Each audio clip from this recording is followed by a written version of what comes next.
Tell him to bring me my money.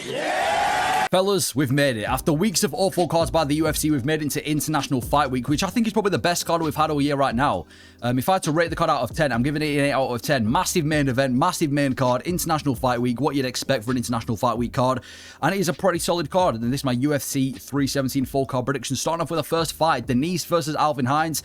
Diniz's style is an average fat heavyweight, but he's more accurate and hits harder. Comes from Glory Kickboxing. And he mainly has a boxing heavy approach, looking to sleep people with his boxing. He has awful grappling, awful gas tank. He's been taken down multiple times in his UFC career so far. Just got mauled by Marcin Tybura. And for Alvin Hines, I'm going to be honest, I have no idea. I cannot find any footage of this guy from the regional scene or LFA, so I have absolutely no idea about the style of Alvin Hines. But I'm going to go with Diniz to win this one by KO in the first round. I'm assuming that Alvin Hines is one of these fatties from the regional scene that they've brought over on short notice just to fill in for Diniz. And like I said before, Diniz is a pretty... Listen, he's never going to go too far in the heavyweight division, but he is one of the better fat heavyweights out there. Comes from Glory Kickboxing, has pretty decent power in his hands. Slept Austin Lane, pieced up Carl Williams, dropped Marcin Tybura in the first round as well before he got mauled. So unless Alvin Hines is some sort of next level grappler that we don't know about, I'm assuming that Diniz is going to go out there and get the job done. Pretty solid kickboxer. I think he has got top 15 potential in the heavyweight division. He got kind of fast tracked against Marcin Tybura, and Marcin Tybura, we've seen that guy fraud check people before. You know, he beat Mick Parkin, he's just beat Diniz. So unless Jhonata Diniz gets mauled by Alvin Hines, which I'm just not expecting, I think Diniz is going to get the job done. Clips Alvin Hines, especially with it being on short notice, coming from the regional scene. I think Diniz gets the job done. KO in the first round for Diniz, and then we've got Sedriques Dumas versus Jackson Mcvey. I'm not sure how Sedriques Dumas is back in the UFC after everything that's going on in his personal life, but he's back. The style of Dumas, he's a low-pace wrestler who looks to stall within effective ground and pound, holding people against the cage, wearing them out with the grappling, but he's a very low-pace wrestler, and he is quite rangy on the feet, but he's a very average striker. He is quite tall for the division, but rangy, doesn't really use it to the best advantage. And for Jackson Mcvey, he's a heavy kicker when standing, but he has the speed of a heavyweight. I've looked at some of his regional fights. He is so slow, telegraphs every shot, but he's a heavy kicker, but he prefers taking the fight to the mat, looking for the submission. So I'm going to go with Sedriques Dumas to win this one by TKO in the first round. I'm not sure how he's back in the UFC because I'm pretty sure he just got arrested, but yeah, Jackson Mcvey, again, I think it's similar to Alvin Hines, just one of these low-level fights from the regional scene that they brought over. Looks like a fairly rangy striker, but I assume that it's going to be a Sedriques Dumas performance where he just holds him against the cage, wears him out with the grappling, and probably picks him apart with the striking too. I think Dumas is better everywhere the fight goes. Mcvey, like I said, seems to be a bit of a submission artist from the regional scene. Doesn't seem to be too impressive. I think Sedriques Dumas gets the job done and then goes back after this fight, gets himself in some sort of trouble, gets suspended from the UFC, comes back again later on this year. Is what it is, but I'm going to go Sedriques Dumas by TKO in the first round. Shows him levels, wears him out, clips Jackson Mcvey, gets the job done in the first round. Then we've got the best prospects in the welterweight division, Jacobe Smith against Niko Price. When I tell you this is a coffin baby versus a hydrogen bomb, this is going to be an A-star performance from Jacobe Smith. The style of Niko Price, he's a fast start kickboxer who slows down as the fight progresses. He's quite a chinny guy nowadays as well. It's not really hard to put him out, and he's got below average wrestling. He's never really been known for good wrestling as Niko Price. Definitely falling off as he's got there in age. He's got like 7 kids as well who's trying to provide for him. For Jacobe Smith, he's a heavy-handed boxer who finds the chin easy. Very, very good boxing. Heavy-handed as fuck. He's got like an average fight time of like a minute. He has amazing wrestling too. If you look at his wrestling on the Contender Series, and even his collegiate background, great wrestler, which he kind of keeps in the back pocket and uses when he needs to. Super dangerous guy. He's got an average fight time of like a minute. Jacobe Smith is going to absolutely blast Niko Price. I'm going Jacobe Smith by KO in the first round. He's one of the best prospects in the welterweight division. I genuinely think Jacobe Smith is going to be in the top 5 within 2 years from now. He is so talented. He's good everywhere the fight goes. His wrestling is next level. There's been a clip going around on Twitter of Jacobe Smith on his Contender Series fight where he's using it, but he's just absolutely mauling his opponent with the wrestling. He just knocked out Preston Parsons, who's a pretty tough guy, in just over a minute. He's good everywhere the fight goes. He's dangerous everywhere the fight goes. I think he's going to be a massive problem. And Niko Price, towards the end of his career, probably going to be his last fight in the UFC. But went life and death with Alex Morono last year as well. Just got mauled by Temba Grimbo with the grappling. I feel like Jacobe Smith wins his fight however he wants. If he wants to wear out Niko Price and get a ground and pound finish, he can do that. If he wants to knock him out in the first round, he can do that. Jacobe Smith will KO Niko Price in the first round. I think he might be the biggest favourite on the card, and for good reason. Niko Price is going to get absolutely brutalised by Jacobe Smith, and this is just the start of Jacobe Smith running things in the UFC. Jacobe Smith, KO in the first round. And then we've got a pretty decent fight. Hyder Amil versus Jose Delgado. I'm pretty sure sure they both fought on the same card a few weeks back, and they both performed pretty well. Hyder Amil's style, he comes for violence. He's like a DDP of the featherweight division. He just swings for the fences, looking to take people's head off. Just swings for the fences, always in the pocket, always walking forward with a high pace, and he just comes for violence every single time. And Jose Delgado is a skilled Muay Thai striker with pretty decent KO power and accuracy. Seems to find the shot a lot, comes into the UFC with a lot of KOs. KO in the Contender Series, just got a KO against Conor Matthews in his most recent fight. And he doesn't have elite wrestling, but he can pull off a sneaky submission here and there. I think he's from the MMA lab as well. I'm going to go Hyder Amil to win this one by decision. I'm kind of surprised by the matchmaking. Not that it's going to be a bad fight, but I'd assume I was expecting Hyder Amil at this point with 3 straight wins, with some decent opponents to get somebody in the top 15. But I think this is a tough fight for Jose Delgado to have in his second fight in the UFC. Hyder Amil, like I said before, very overwhelming fighter. Just comes to swing for the fences, always in your face, pushing the pace, great chin, great boxing. He just wore out William Gomez as well as an underdog, and William Gomez is known for being a pretty technical kickboxer in the featherweight division. So I think we're going to see Hyder Amil push a pace on Jose Delgado and kind of wear him out. And not that Jose Delgado can't get the job done. Like I said, he seems to be a pretty skilled striker.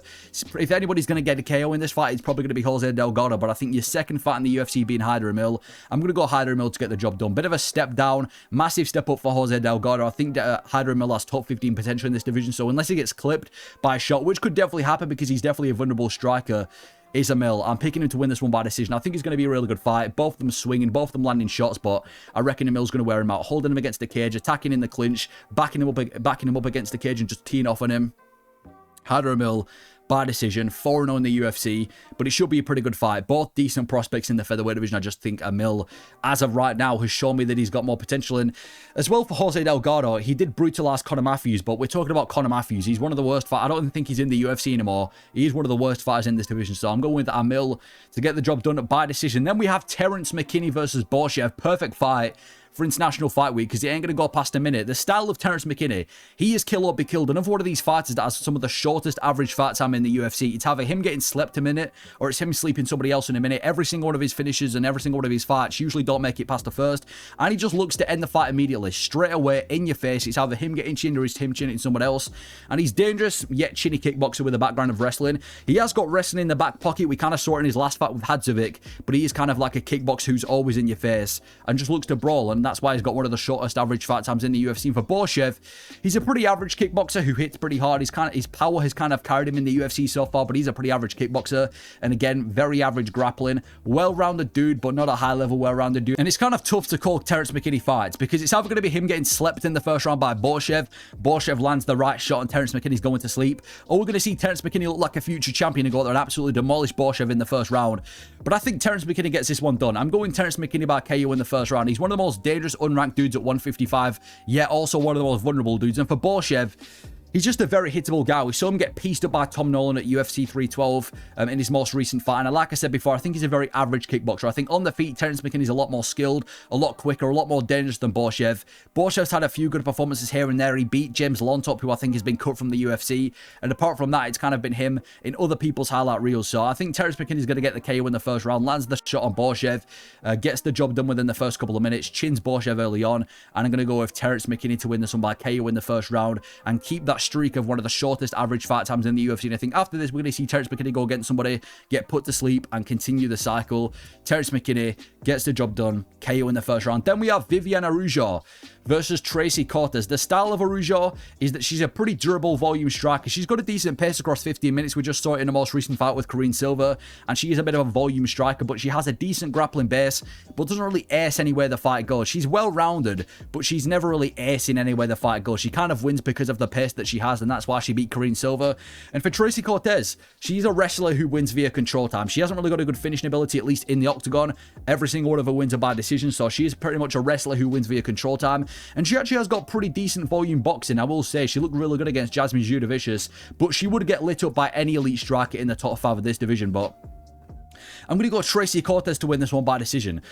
Tracy Cortez, you look at her record, she's lost to Namunes by decision, but she has a really good win. She beat Jasmine Judavicius 2 years ago, and that's a really well-aged win. And she actually looked really good in that fight with Jasmine Judavicius, kept the fight standing, and just pieced her up with a volume striking across 15 minutes. Looked really good in that fight with Jasmine, even with the grappling. Jasmine Judavicius is one of the best up-and-coming fighters in this division right now, and Tracy Cortez looked well and was winning most of the grappling exchanges. That's a really well-aged win for Tracy Cortez, and I feel like Tracy Cortez is one of these weird fighters where she's kind of, I don't want to say overhyped, but she doesn't, her skill doesn't match her name value. I know most of her name value is because of things outside the octagon, but she is one of the more, I guess she is one of the more overhyped women in this division, but at the same time, she's kind of underrated. She's not like a Molly McCann, where she's got a big name for these certain reasons, but she's an awful fighter. She's not that bad of a fighter. Like I said, she didn't absolutely piece her, but she got the win over Jasmine Judavicius. She's been on a streak. Her only loss recently has been to Rosna Muniz on short notice, and she's a pretty solid striker. Not one of the best in the division, but she's a pretty solid volume striker. She's got a decent pace across 15 minutes. Good wrestler, so I think Tracy Cortez gets the decision in this one. I think on the feet, she's probably going to outstrike Viviane Araujo and win the grappling exchange. I think she's going to take her down and kind of just do what she normally does. Mixes the striking up with the grappling, wins on the feet, wins on the grappling. And even though Viviane Araujo's coming off an impressive win over Korean Silverweight, she was a massive underdog.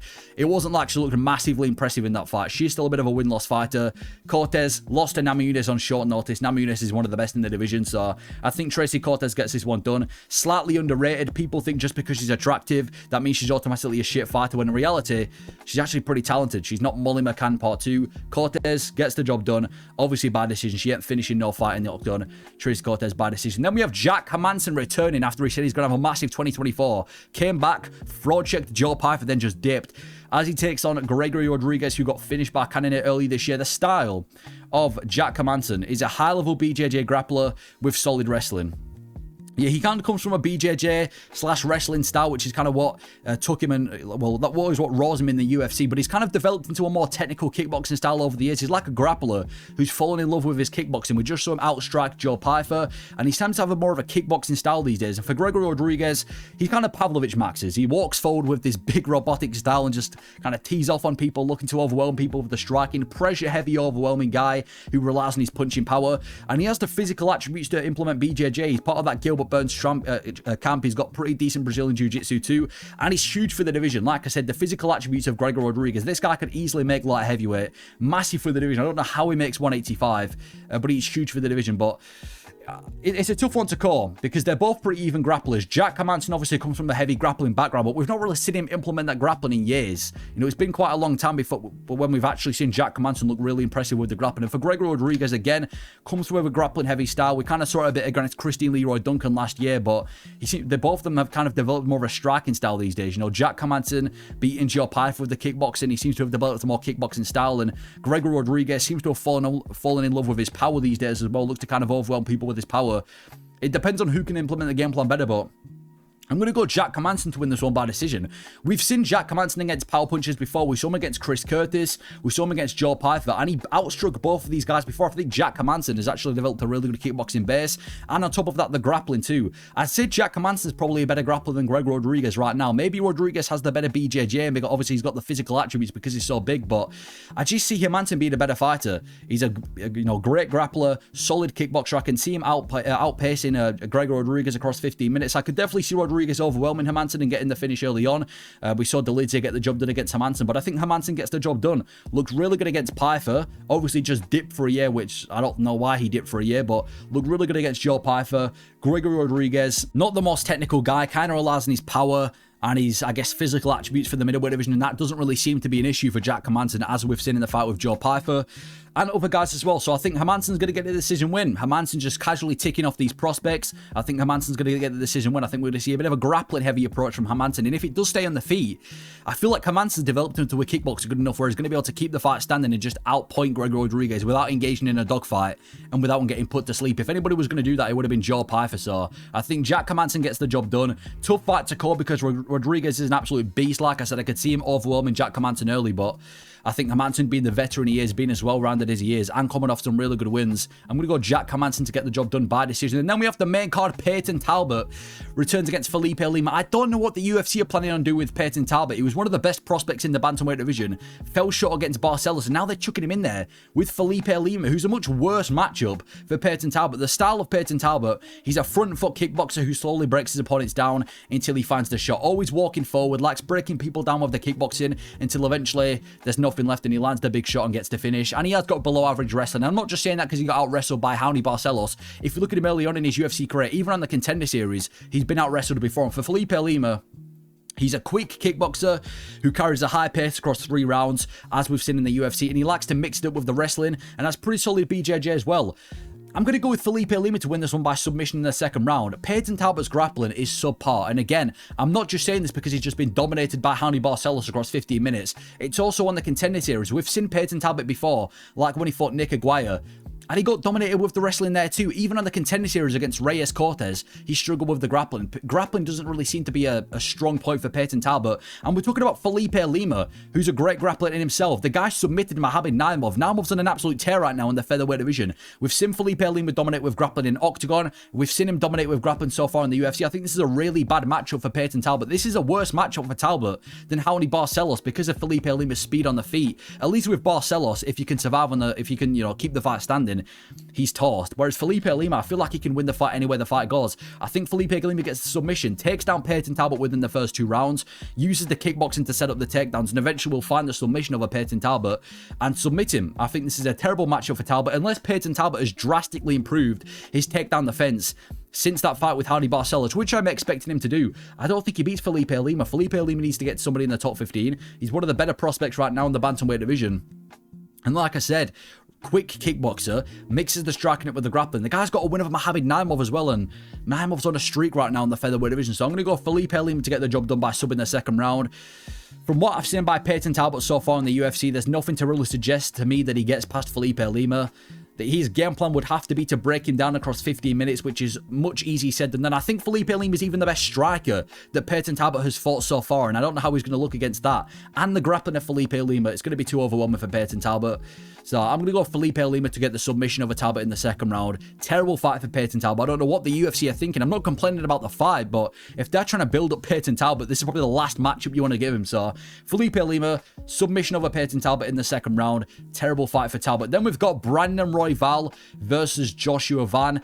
Obviously, Joshua Van's coming back super quick. Just fought in the last pay-per-view at UFC 316 against Bruno Silva, and now he's back already. This is an amazing fight. I think this is better than the co-main event, Pantoja versus Kaka France. This is one of the best fights you can make right now. I think maybe apart from Moreno and Joshua Van, this is stylistically one of the funnest fights you can put in the flyweight division. Can't wait for it. The style of Royval. He's a volume striker, likes to win with the volume, has zero punching power, but most flyweights don't, and he's very busy on the feet, likes to stay busy with the volume striking on the feet, and he does have a decent base of Brazilian Jiu-Jitsu, but he usually gets victimed by heavy grapplers. When you put him against somebody like, Pantoja or any heavy grappler, that's usually where Royval starts to struggle, but he has got pretty decent Brazilian Jiu-Jitsu, and we've seen him implement it multiple times. And for Joshua Van, his style is a volume boxer, breaks people down with the boxing, significant strikes all the time from Joshua Van, picks people apart with combinations until a dominant decision win, or a finishes rises like he just did against Bruno Silva. And great takedown defense, amazing takedown defense. We've seen him showcase this in multiple fights. The fight with Ray Saru, for example, I think his takedown defense was like 80% in that fight. The fight with Cody Durden, great takedown defense for Joshua Van.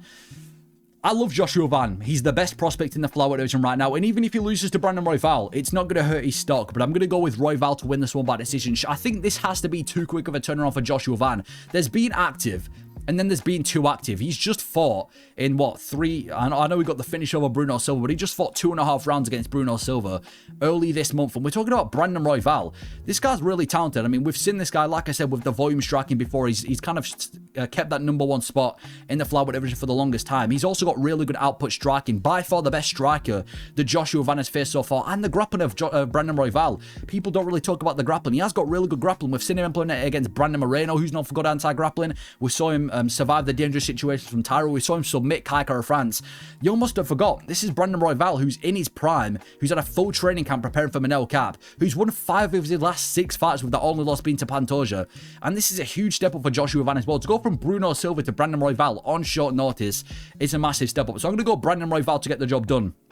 It is going to be super competitive, but I'm expecting Royval to kind of, I don't want to say Lil Bro Joshua Van, because Joshua Van is one of the better strikers, but I think he's going to showcase the striking in this fight, win the striking exchanges against Joshua Van, and I do think he is going to implement the grappling too. Not necessarily overwhelm Joshua Van, but I think he's going to ride out a decision and do more in the fight to get the nod. So I'm going to go Brandon Royval to get the job done by decision, but like I said, this isn't going to hurt the stock of Joshua Van. The guy's staying active, and this is a massive step up in competition. Like I said, I think it's going to be fight of the night. Both guys stood there, both guys trading, both guys with the output striking that they have. I think this has potential to be fight of the night. One of the best fights on the card. Cannot wait for it, but I can't really pick against Royval. He's had a full training camp. This is short notice and a huge step up for Joshua Van.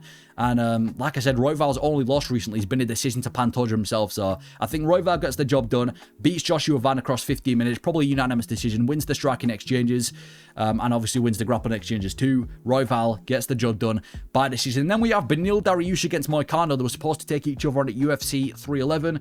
Obviously, Moicano got a title shot, and they've rescheduled this fight for this card. The style of Dariush, he's a very well-rounded guy. You know, when he was on his run, he was highlighted as one of the most well-rounded dudes in the 155-pound division. Technical ability on the feet, with really solid grappling too, which he showed in the fight with Gamrot. And he's known for having a bad chin. He has just been knocked out in his last two fights by Tsarukyan and Oliveira, both in the first round. And he is looking a bit chinny these days. And for Moicano, he likes to take the fight down, maintain dominant position, and then rain down ground and pound. And if he can't get the ground and pound going, then he's just going to look for submissions. A very dangerous grappler.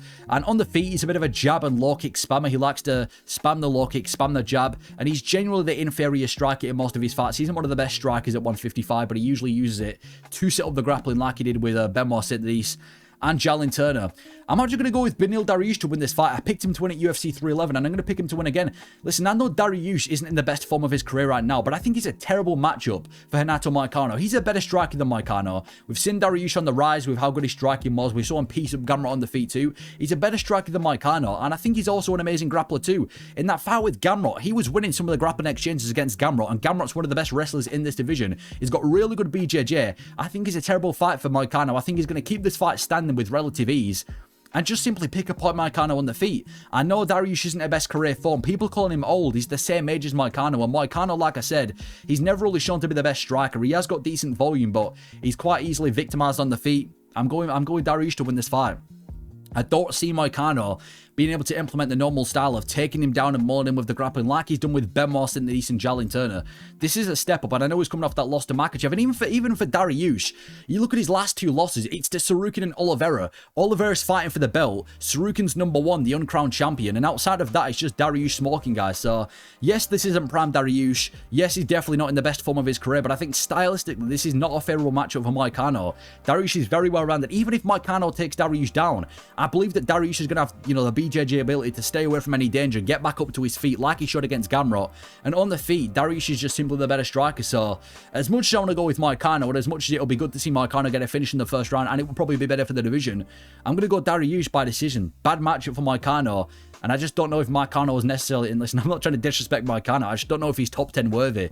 Yes, he's coming off a loss to Makhachev, which is not shameful at all, but bad matchup for Moicano. I'm picking Dariush by decision. Then we have the co-main event, Alejandro Pantoja versus Kai Kara-France. People can, you know, talk shit about Pantoja, saying that he's a bit of a boring fighter, it's the fly, whatever you want. But I like Pantoja fights, because no matter who he fights, it's either going to be a finish or it's going to be a fight of the year contender. You've got to respect Pantoja. The style of Pantoja is, looks to charge in and land volume in burst. Very, very scrappy guy on the feet. Doesn't really like to technically strike with people, just charges in, leaves himself open, but looks to strike in kind of bursts. Will mix in a takedown in those bursts, and will either slash you up on the ground or will find a submission, because he's one of the better grapplers in this division. And for Kai Kara-France, he wants to land a mean overhand right. He loves to hand that overhand right. We just saw it against Steve Erceg.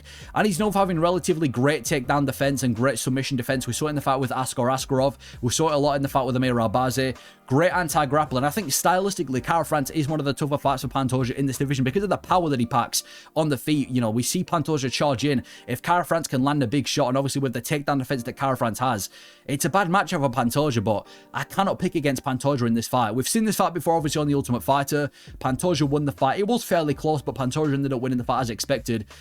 But I just think Pantoja wins with the grappling. We've seen Pantoja dominate with grappling in nearly every single one of his title fights so far. Against Moreno, against Royval, against Asakura, against Steve Erceg. He's the best grappler in this division. And we've seen Kai Kara-France, like I said, he's amazing anti-grappler. But even against guys like Royval and in certain exchanges against Amir Albazi, we've seen Kai Kara-France struggle to lower level grapplers than Pantoja before. I think you put a guy like Kai Kara-France, who we've seen struggle with grappling, against a guy as good as Pantoja, I think we're going to see a bit of a grappling masterclass in this fight from Pantoja. I think he's going to go very similar to the Royval fight, where he takes down Kai Kara-France, maintains dominant position, takes the back, threatens a couple of submissions, slashes him open on the ground. On the feet, definitely Kai Kara-France's fight to win, but we're talking about the greatest flyweight of modern generation, Pantoja, and people can say that, you know, Pantoja's getting old, they can say that he's getting past his prime, whatever. There's no evidence to support that. He's just finished Kai Asakura. He's on an absolute roll in the flyweight division, so I'm going to go with Pantoja to win this fight by decision. I think Kai Kara-France is a bad matchup, but I think we're going to see Pantoja dominating with the grappling in this fight. I know Kai Kara-France, great anti-grappler, great submission defense. I don't think he gets finished in this fight, but I think because of the grappling of Pantoja and what he's been doing to all these other contenders, and what all these contenders like Royval and Moreno and Albazi have been doing with the grappling to Kara-France, I think Pantoja gets this one done, overwhelms Kai Kara-France, and gets the job done. And the activity as well of Pantoja. With all due respect to Kai Kara-France, the guy's fighting on average once a year. Once in 2022, once in 2023, once in 2024, probably going to be once in 2025. Pantoja's fighting every 4 months. Pantoja gets the job done by decision. And then the main event, Ilia Topuria versus Charles Oliveira. The style of Topuria. He looks to batter people with the boxing. Backs you up against the cage and he does that with relative ease. And just unloads combinations, ripping to the body. And then eventually lands the big one up top. And he's been able to do that in all of his fights so far. Knocking out Holloway. Knocking out Volkanovski. The most dangerous striker in the featherweight division. And he takes on Oliveira, who's an aggressive, in-your-face Muay Thai striker. Pressures you with that Muay Thai. Eventually likes to implement the grappling. And as we saw in the recent fight with Chandler, seems to wrestle a bit more these days. And will maintain dominant position until he can snatch a submission, as he's one of the best submission artists in the UFC. Now, when this fight first came out and was first announced, I was saying that I think Oliveira gets the job done, but it's Topuria. I feel like Topuria, this is going to sound cringe, but I don't care. He's one of those fighters that you've kind of got him to, you've got to pick him to win by aura. Everything this guy says, he does. Everything he touches turns into gold. I feel like my heart says Charles Oliveira, but my mind says Topuria. I'm going Topuria to knock out Oliveira in the first round. Everything this guy says he does. And I know it's cringy as fuck using this word, but he's got that aura that no other champion has. He's just slept Alexander Volkanovski, the greatest featherweight of all time, and Max Holloway, a guy who's never been knocked out before, back to back. He's the most dangerous boxer coming up from the featherweight division. And for Oliveira, listen, I know Oliveira's dangerous in his own right, but let's not act like that dude doesn't get clipped a lot. The guy nearly got finished. Yes, I know there's about 20 back in the headshots, but he got caught in that 5th round against Michael Chandler. He got dropped by Islam Makhachev, and he's a very hittable guy. Nearly every single one of Oliveira's fights, he gets put in danger on the feet by even non-strikers. And I think a guy like Topuria, who packs a punch, has just knocked out Holloway, Volkanovski back to back, and he's one of the best, if not the best boxer in the division right now, or in the UFC right now. I think we're going to see a Topuria masterclass, backing Oliveira against the... I don't even think he needs to back Oliveira against the cage. I think Oliveira's going to present the opportunities. Oliveira, like I said before, very in-your-face fighter with that Muay Thai style. Topuria's going to find the shot. And obviously, Oliveira's biggest strength in this fight, his biggest threat, is his Brazilian Jiu-Jitsu. He's one of the best submission artists in the UFC, more submissions in UFC history, but this isn't just a Dustin Poirier. This isn't a striker versus grappler. Topuria comes from a grappling background. Look at his record before the UFC. Just straight submissions. He comes from a BJJ background before striking. Like, people have this misconception that the second that Topuria gets initiated in grappling, he's done. This guy's a BJJ artist at heart. I just feel like, as good as Oliveira's BJJ is, I don't think this is going to be Dustin Poirier Part 2, where eventually he's going to cling onto the submission, even though he could definitely do that because he's one of the scariest submission artists. And as much as I love Oliveira and as much as I hope this doesn't happen, I think we're in the Topuria era. I think he's going to go down as one of the greatest of all time, and he's going to become a 2-weight world champion. Ilia Topuria is going to knock out Oliveira in the first round. I have to go with Topuria. I feel like you've got to pick Topuria over anybody in the UFC, apart from maybe like a Makhachev or a stylistic nightmare in Sarukian. As much as I like Oliveira, I've got to go with Topuria. I just trust that he's going to get the job done more. I hope Oliveira gets the job done, because it would be nothing better than Oliveira to get a massive upset and become a champion again. But well, I think we're in Topuria as well right now. Topuria clips Oliveira, gets the job done, puts him to sleep in the first round, and new champion of the world. And I think the first bonus of this card will go to Ilia Topuria. 100% somebody in the bonus is getting a main event because it ain't going the distance. And I think they're going to give it to Ilia Topuria for knocking out Charles Oliveira in the main event. 50k is going to go to Ilia Topuria. The second bonus, I think, will go to Royval and Joshua Van. I think it's going to be fight of the night. 2 high output strikers. I think this has fight of the night written all over it. Both guys walking forward with their high output style, picking each other apart. I think it's going to get a bonus as well. The third bonus, I think, will go to Jacobe Smith. The UFC usually like to give somebody on the prelims of a pay-per-view a bonus every now and then, and Jacobe Smith is going to absolutely obliterate Niko Price and will 100% KO him. So I think another one of the KOs is going to go to Jacobe Smith. And talking of Jacobe Smith, I think he's the prospect of the card as well.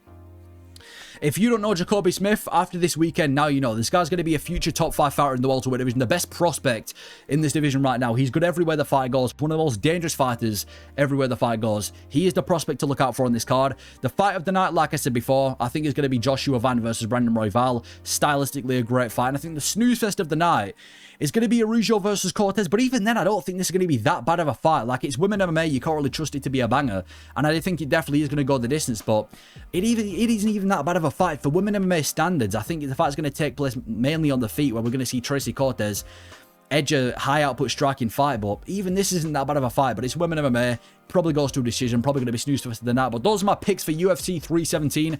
Best card of the year so far. Let me know your thoughts on this card. I think, like I said before, best card of 2025. I've got big expectations for this card, especially from what we've had over these past couple of weeks. Let me know your thoughts. Thank you for watching.